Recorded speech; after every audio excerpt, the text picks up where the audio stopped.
Self-development, LETVA,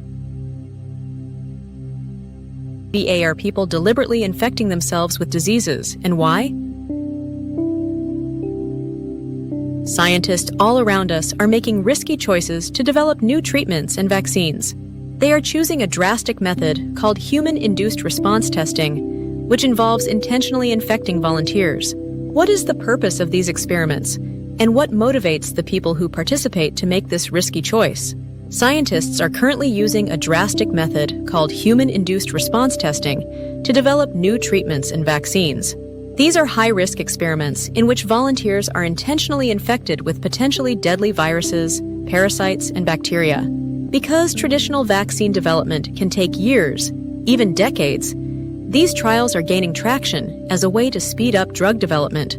For example, the Jenner Laboratory at the University of Oxford intentionally exposed volunteers to mosquito bites to test the effectiveness of the malaria vaccine R21. This demonstrated that the vaccine was up to 80% effective in preventing malaria, making it the second malaria vaccine approved by the World Health Organization, WHO. However, human-induced response testing raises serious ethical controversy.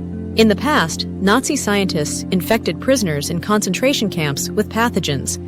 U.S. doctors deliberately infecting hundreds of people with syphilis in Guatemala in the 1940s reinforced public opposition to such experiments. This led to the establishment of clinical trial guidelines in the 1960s and 1970s that prioritized the welfare and safety of volunteers and made it more difficult to conduct human-induced response trials. In recent years, however, the need to rapidly develop treatments for new diseases has led scientists to turn their attention back to human-induced response trials. These tests serve as a way to quickly assess the effectiveness and risks of a vaccine or treatment. In recent years, human-induced response tests have been conducted for a variety of diseases, including COVID-19, Zika virus, and hepatitis C. For example, Imperial College London's COVID-19 human-induced response trials have provided important information about the immune response of asymptomatic infected individuals. While this has been extremely helpful in developing vaccines and understanding the spread of the virus, it has also created ethical controversy as it deliberately infected volunteers with a virus for which there is no cure. Looking to the future, human-induced response testing is likely to be applied to more diseases. However, exposing people to dangerous pathogens for which there is no cure is bound to spark debate about the ethical boundaries.